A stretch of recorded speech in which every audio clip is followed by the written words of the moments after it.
Welcome again.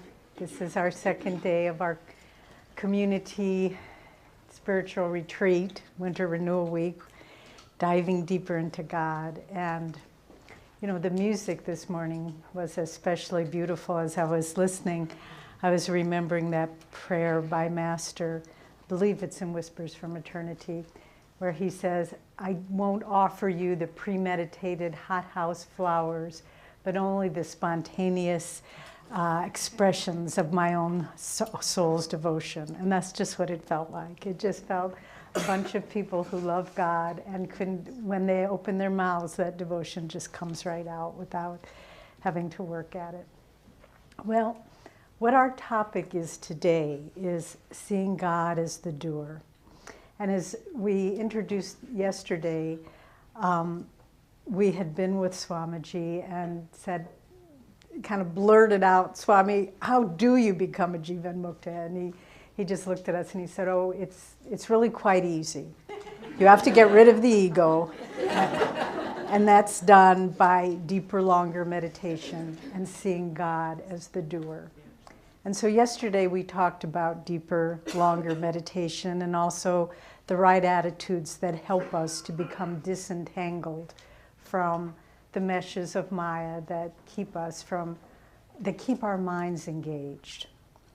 And so today we're going to talk about seeing God as the doer. And this is actually not an easy subject. Often people come to me and they say, I hear all the time, you know, we should see God as the doer, but what does that really mean? And it's not an easy concept, and I'm not sure I understand. But we'll share this morning with you whatever little wisdom we've gleaned and inspiration from other sources.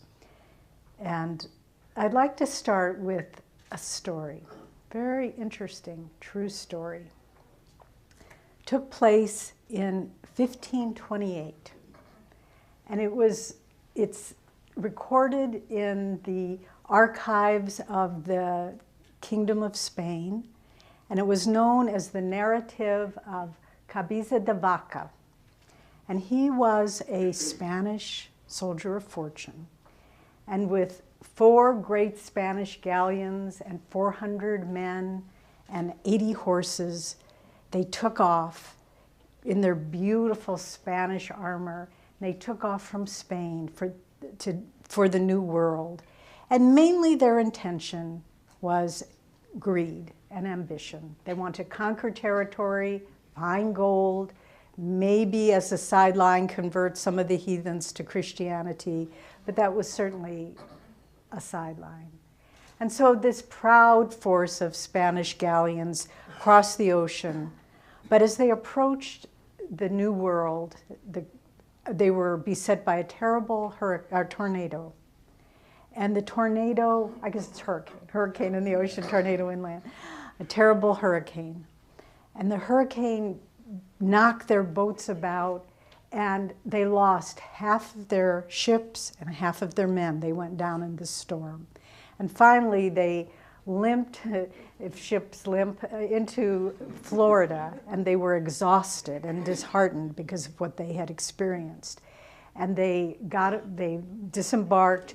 But the captain was a man of great greed, and he said, I will burn these ships. There's no turning back. So he burnt the 2 remaining ships, took everything on land. And these men, already exhausted from their labors in full armor, he forced them on a march to try to discover, as soon as they could, what riches could be found in the New World.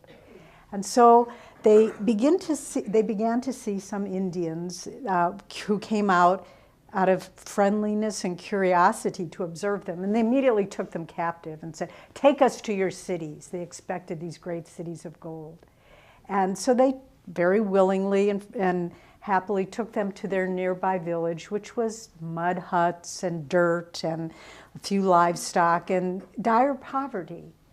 And the men thought, the Spanish leaders thought, oh, they're hiding it from us. And they treated the Indians cruelly. And little by little, the Indians began realizing these men are not our friends. And whereas first they had fed them, in the middle of the night, they just disappeared and went back into the natural landscape. And so these men, by now disease had ravaged them, and what had been 200 was now 100. And their horses, they began eating their horses because they were starving. And finally, they made it back to the shore where their boats were burned. There was no way to get back. And by this time, they had cast off their armor. They were in rags. They were starving. And by this time, there was just a handful left. And so stripped of humanity were they, that in their dire straits, they began to practice cannibalism, and they were eating the dead soldiers just to survive. And by this time, there were 4 of them left, 4 remaining of the 400 that have set off from Spain. And the Indians by this time began circling around, and they saw that there were only 4 left. And they saw what a horrible condition they were, living like animals, filled with disease and no clothes and no shelter.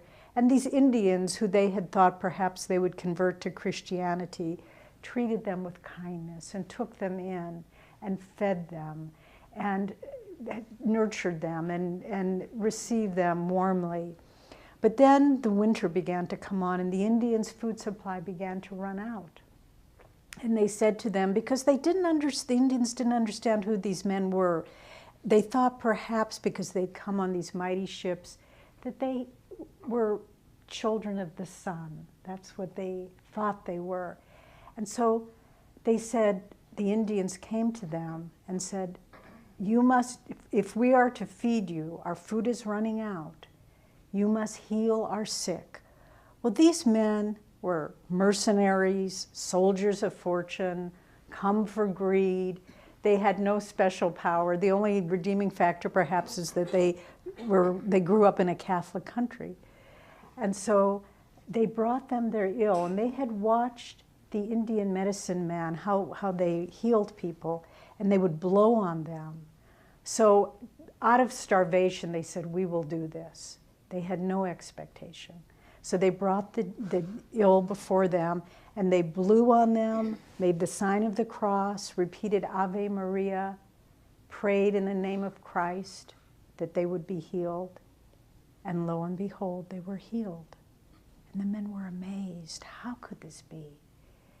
There they were, the lowest of the low, having been stripped of everything.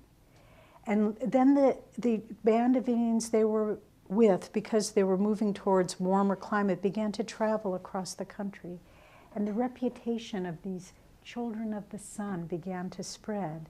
And other tribes would come, and they would bring their ill to them.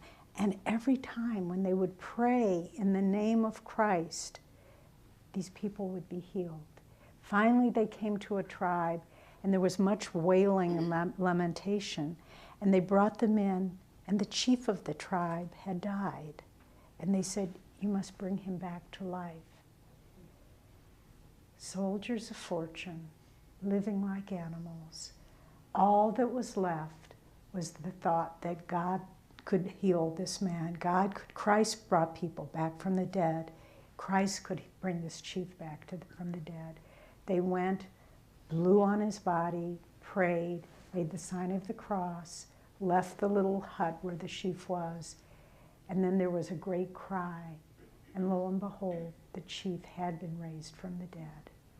And they began a journey which lasted 8 years, from Florida across the coast, the country of America, and all along the way, they performed miracles. And as they began approaching the West Coast, there were traveling with them from 3,000 to 4,000 people. And somehow they would be fed, and somehow they would be healed. And then as they asked the Indians, are there other people like us? And they said, oh yes, if we continue in this way, but they are not good men. They have taken us captive and made us slaves, so we will not take you. We will show you where they are, but we will not take you there. And so they pointed them in the direction of Mexico City, where there was a Spanish colony. And after 8 years of living in this way, they saw the first white man. And he was dressed in finery, and he was full of the ambition and greed that brought the Spanish and the other colonists to the New World. And they shrank back. And they said, these men, Spanish, they are supposed to be the Christians, but all we see are Indian slaves and greed and full of their own ambition. And these people we have been living with, they're the poor, selfless children of God. Who are the true Christians? And they had a very hard time reintegrating into putting shoes on. They couldn't stand to put shoes on at first and wearing the confining garments. But this man, Cabeza de Vaca, wrote this narrative to the King of Spain. He said, by the power of Christ, these miracles have happened. And when we come to conquer a country, we must understand that if we don't bring love and the Spirit of Christ, we are nothing. We are animals. We are worse than animals because the things we have done. And this paper still exists. This is a true story. And so what can we learn from that? The spirit of absolute throwing away, if we want to feel God coming through us in perhaps even miraculous ways, every part that is our own self-definition. As Swamiji has said repeatedly recently, the ego is just a bundle of self-definitions. All of that we think is important or valuable or worthy of attention or praise from others, we have to let it all go. We have to be nothing. We have to be at that point where all that is of importance within us is the power of God to flow through us, and only then He can. Recently, Narani, I don't see her here, she's probably teaching school, but she was telling me about a beautiful book which she lent me, and it takes us to the next step, the stories from this book in seeing God as the doer. This is called, it's Mother Teresa, Come Be My Light, the private writings of the Saint of Calcutta. And these are letters that Mother Teresa wrote to her confessor and her superior for decades.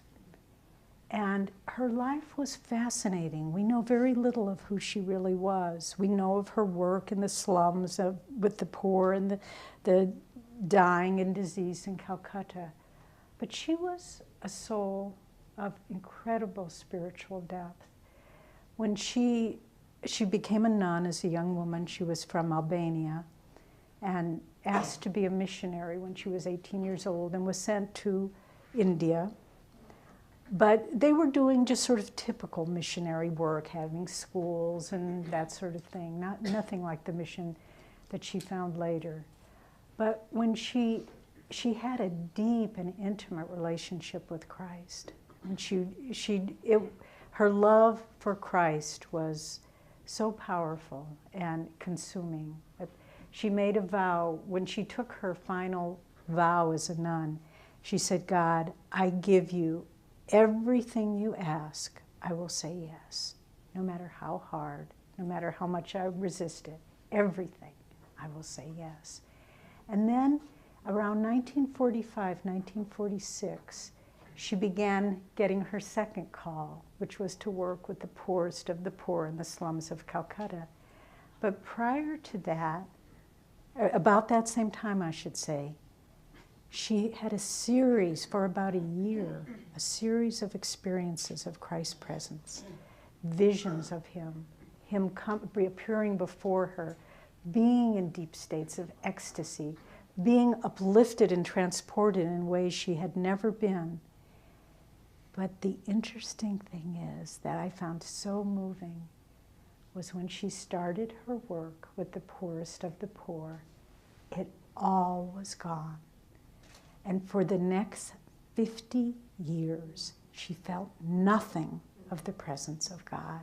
She said, if I ever am to become a saint, I will be the saint of darkness, because it is only from darkness that I am able to help others into the light. Extraordinary. It makes her life so much more meaningful. But she wrote these letters talking about her experiences to her superior. And at the end, towards the end of her life, she begged them, please burn these letters. I don't want anybody to know of what my life has been about, because then people will think of me, and I don't want them to think of me. I only want them to think of Christ. And I just want to read one brief letter that captures the spirit of this.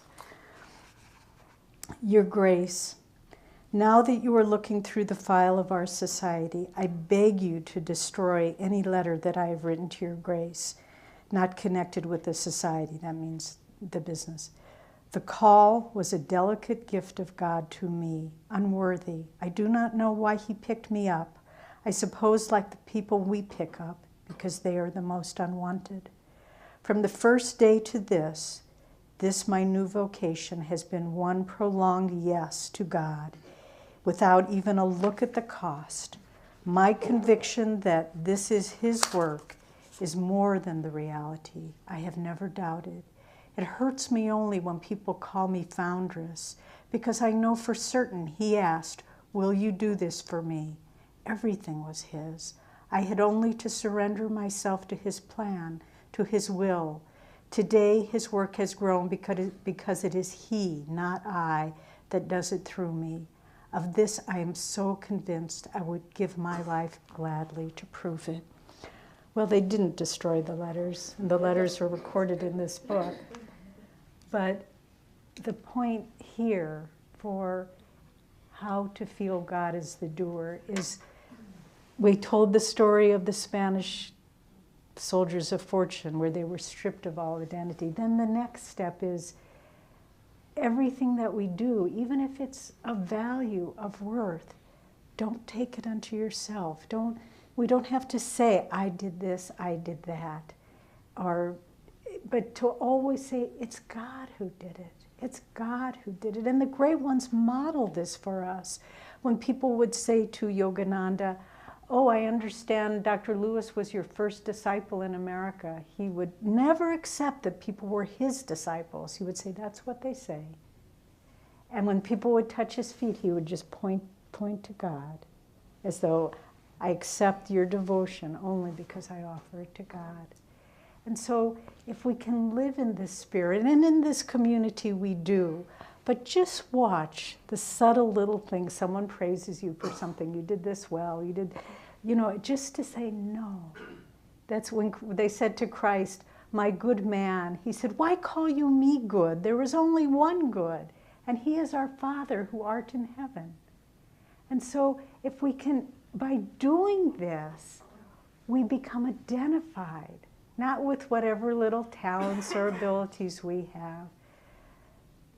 And it's interesting. The things that we are the most secure in are usually the things that are the least important to us. It's the things that we're kind of working on. Can I really do this? I've struggled with trying to be an athlete all my life, but I think I was the only girl in junior high school who never made a basket in basketball. But there are things I'm secure in. And so I don't care if people notice them or not. There are things like running. Oh, I ran 8 miles, or I did a marathon, and I know I brag about it because it's not something that I feel is mine, that I'm secure in that. So just everything that any gift or grace we have, and there are many in this room who have many gifts and graces. And looking out at all of these faces, there are healers, and there are artists, and there are artistic people, and there are people with trained and clever minds, and there are people who understand how to build community and how to do gardens, and so many different things. But if we can just, as we develop, and we talked a little bit yesterday about the beauty of living in community, because we're all playing different parts on behalf of each other. Some of us have raised children, and we do that on behalf of each other. Some of us have done brilliant writing, and we do that on behalf of each other. But as a community, if we can always look at each other and say, I see God flowing through you when you do that. Not you did a good job, because that locks us in our ego. But I see God coming through you so beautifully. And then we can all rejoice together in how God has blessed our lives. Not us, but Him coming through us. And the more we do that, the more this community becomes a divine place.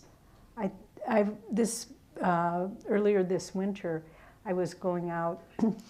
We live by the beautiful museum and Crystal Hermitage Boutique. And there was a woman coming up the stairs from the chapel, and she was on crutches. And it was like a day like today. It was icy and slippery.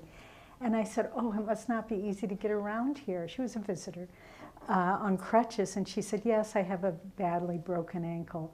But the doctors weren't sure it would heal properly. And I knew I had to come to Ananda, because I knew if I came here, it would heal properly.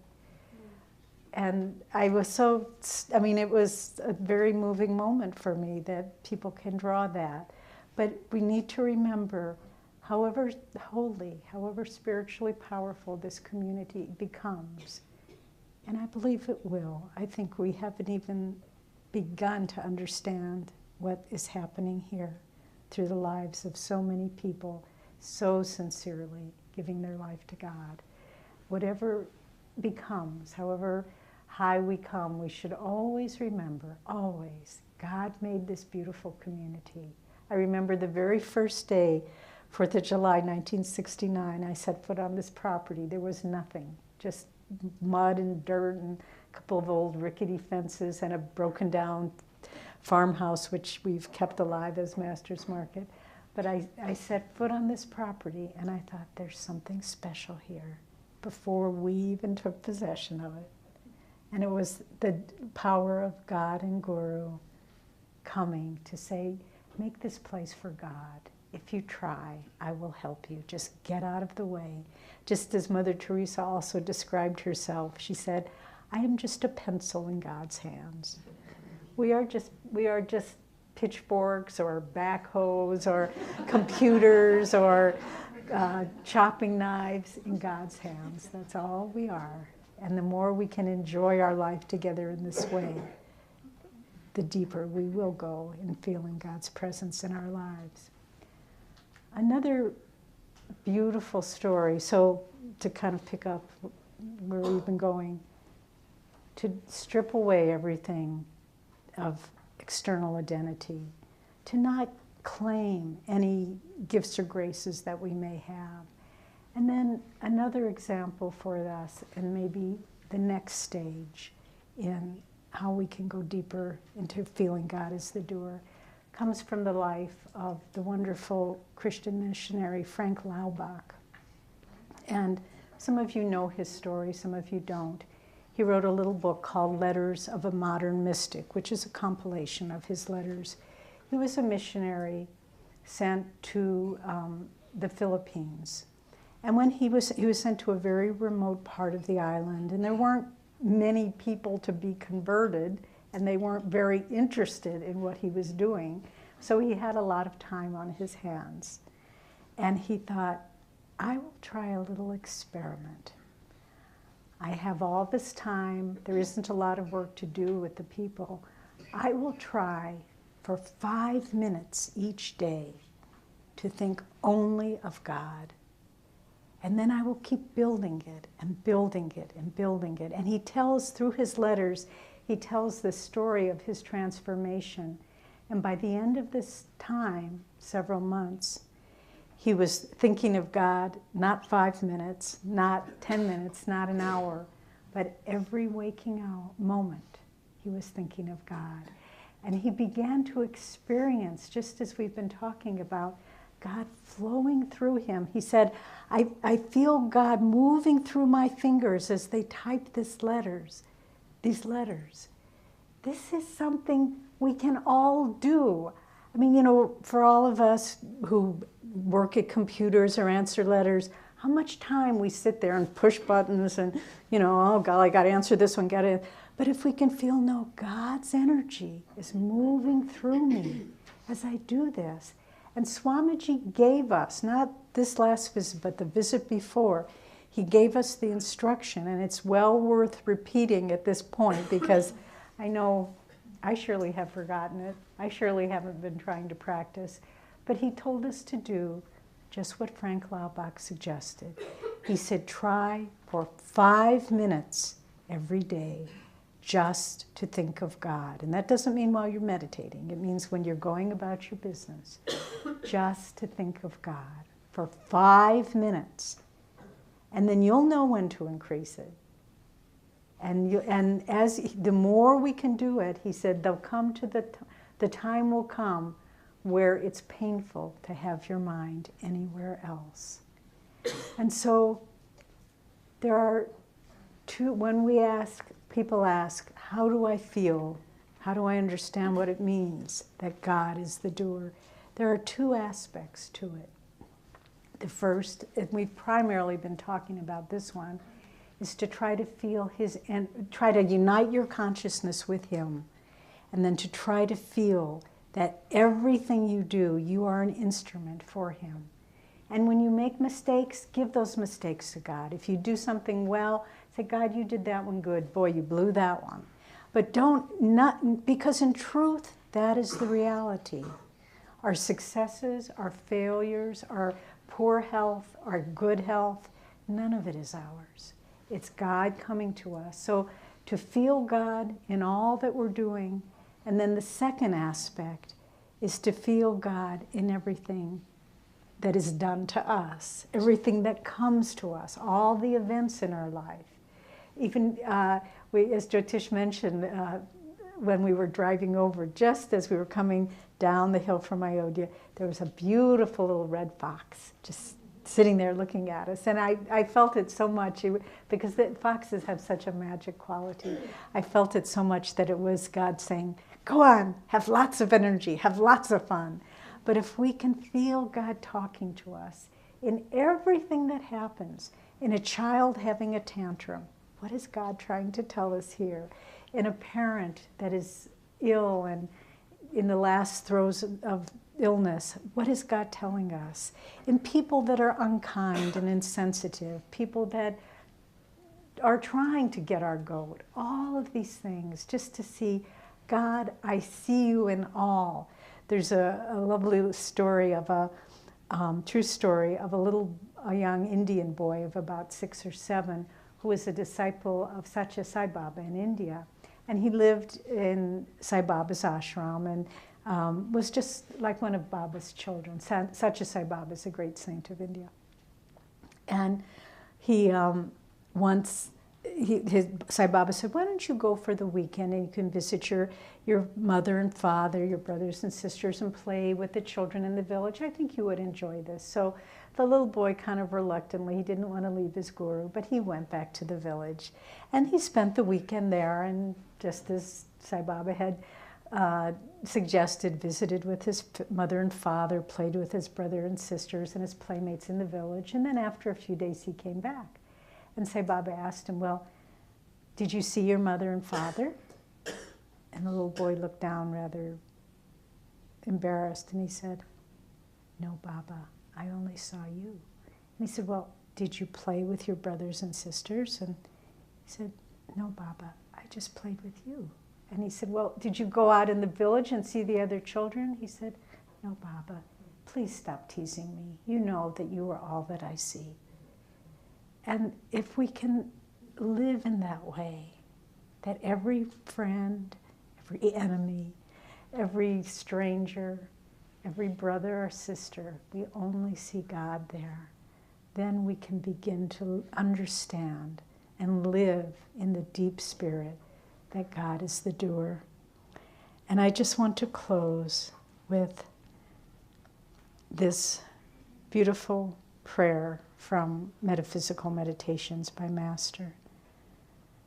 Beloved Lord, teach me to feel that Thou art the soul activating power, and that in recognition of Thee as the doer lies the value of all my life's experiences. I'll read it again. Beloved Lord, teach me to feel that Thou art the soul activating power, and that in recognition of thee as the doer lies the value of all my life's experiences. So we begin to understand why Swamiji said to become a saint, we need to see God as the doer, because it puts the whole context of all of our life's experiences, everything we do, everything that we want, everything that we identify with, everything that happens to us, in the context that God is the soul activating power. And bit by bit, we make the transition from feeling ourselves separate from God to feeling ourselves one with God to finally feeling only God.